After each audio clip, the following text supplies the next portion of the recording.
चला, आज सकाळी माझी 5:30 वाजता झाली, तशी सकाळ माझी 5:30लाच होते. आज फक्त तुमच्याशी शेअर केलं. हाय, हॅलो एव्हरीवन. मी पल्लवी आणि तुमचं सर्वांचं माझ्या चॅनलमध्ये खूप खूप मनापासून स्वागत आहे. थोडंसं रिलॅक्स झाले आणि खाली चालण्यासाठी आले होते. आमच्या सोसायटीमध्ये ना गणपती बाप्पाचं मंदिर आहे आणि आज होती संकष्टी, त्याच्यामुळे गणपती बाप्पाचं दर्शन घेतलं आणि चालायला सुरुवात केली. सकाळी सकाळी आल्यावर मी गरम पाणी घेतलं. गरम पाणी तर मी रोज सकाळी घेते. त्याच्यानंतर मी थोडंसं स्वतःचं आवरलं, अंघोळ वगैरे झाली आणि मग थोडंसं रिलॅक्स झाले. तर कितीही काही असलं ना तरी हे हेअर वॉश सुकवण्याचं आहे ना, तर ते अजिबात जाणार नाही. तुम्ही सुद्धा असेच केस सुकवता, मला नक्की कमेंट करून सांगा. आणि त्याच्यानंतर घरातली छोटी छोटी मोठी कामं करण्यास सुरुवात केली.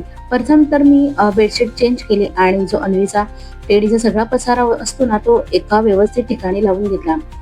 त्याच्यानंतर मी ना वेट लॉस चालू केलेला आहे. तर मी रोज वेट चेक करते. जर कमी झालं तर खूप आनंद होतो आणि वाढलं तर थोडंसं नाराज होते. त्याच्यानंतर मी घरातला कचरा काढायला सुरुवात केली आणि सर्वात पहिल्यांदा काम असेल तर सगळं आवरून मी कचरा काढला आणि लादी सुद्धा पुसून घेतली. त्याच्यानंतर मी किचनमध्ये घुसले आणि जी रात्री आपण भांडी घातलेली असलेली असतात तीच लावायची सकाळी, हा काम असतो. त्याच्यानंतर मी इथे बघा कपडे घडी घालायला घेतले होते, म्हणजे फोल्ड करायला घेतले होते. तर एक दिवस जरी कपडे फोल्ड नाही केले ना तर खूप पसारा पडतो. त्याच्यानंतर मी झाडांना पाणी घालायला आले. म्हटलं सकाळी घातलेलं तर झाडांना पाणी चांगलं असतं आणि कामं वेळच्या वेळी झाली की बरं असतं. तर हा व्लॉग मी खूप दिवसानंतर शूट करते. तर आज माझा व्लॉगिंग करण्याचा मूड होता. मग सकाळी सकाळी म्हटलं चला आज व्लॉगिंग करायचं. आणि मी सकाळी आहे ना सकाळी म्हणजे दूध गरम करते आणि थोडा वेळ फ्रीजमध्ये ठेवते की खूप छान अशी साई पकडते. त्याच्यानंतर छान चहा झाली आणि मी सुद्धा उठली होती.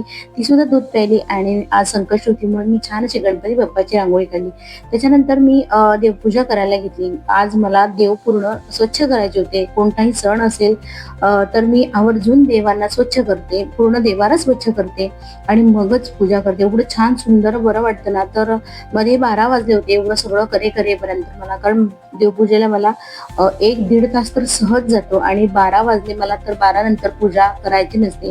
कोणतंही देवाचं काम कार्य करायचं नसतं. त्यामुळे मी स्टॉप केले आणि तेवढ्यात अन्वीचा हा पार्सल आलं हे.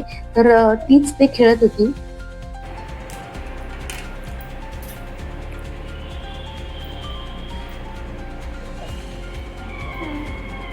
नाही ते टाक परत.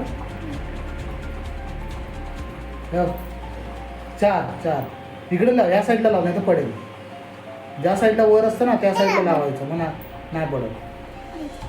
12:30 वाजले होते. त्याच्यानंतर मला गणपती बाप्पाचा अभिषेक करायचा राहून गेला होता. तर म्हटलं चला आता गणपती बाप्पाचा अभिषेक करून घेते. तर मी ते पंचामृताने नेहमीच दर संकष्टीला गणपती बाप्पाचा अभिषेक करते. तर आम्ही सर्वांनीच अभिषेक केला. गण गणपते नमः. ओम गण गणपते नमः. ओम गण गणपते नमः. ओम गण गणपते नमः. ओम गण गणपते. बाप्पाचा अभिषेक केला आणि त्यांना त्यांच्या जागेवर मी विराजमान केलं. त्याच्यानंतर मी गंध पुष्प वाहिलं आणि गणपती बाप्पाला मी कापसाचं वस्त्र केलं होतं ते वाहिलं. आम्ही सगळ्यांनी वाहिलं. गणपती बाप्पाला दुर्वा खूप आवडतात, दुर्वा सुद्धा वाहिल्या आणि नमस्कार केला आणि मी स्वामींची पूजा केली. स्वामींना आज मी कलिंगडचा नैवेद्य दाखवला होता, कारण आमचा सगळ्यांचाच उपवास होता. त्यामुळे मग मी आज म्हटलं फ्रुट्स दाखवूया. त्यानंतर माझी छोटी मोठी घरातली कामं करण्यासाठी सुरुवात केली. कपडे वॉश केले आणि मी स्टँडवर वाळत घातले.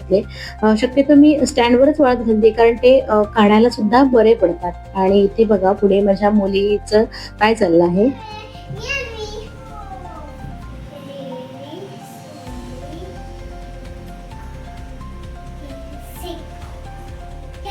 पाहिलेत ना, तिला असं नेहमीच करायचं असतं की आईसारखं तिला ब्लॉगिंग करायचं असतं. माझीच कॉपी करत असते ती.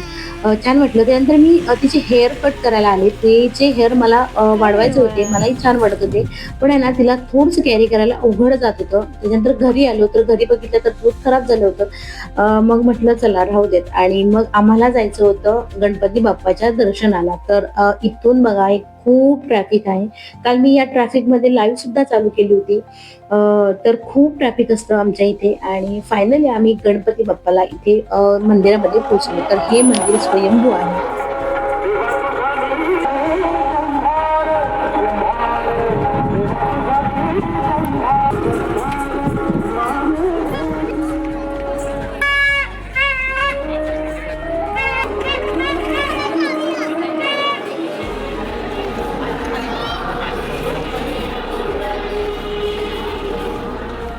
खूप छान बाप्पाचं दर्शन झालं. घरी आले, फ्रेश झाले आणि पहिला दिवा लावून घेतला. मी नेहमीच माझ्या दरवाजाच्या बाहेर दिवा लावते. खूप छान वाटतं, खूप छान पॉझिटिव्हिटी येते घरामध्ये.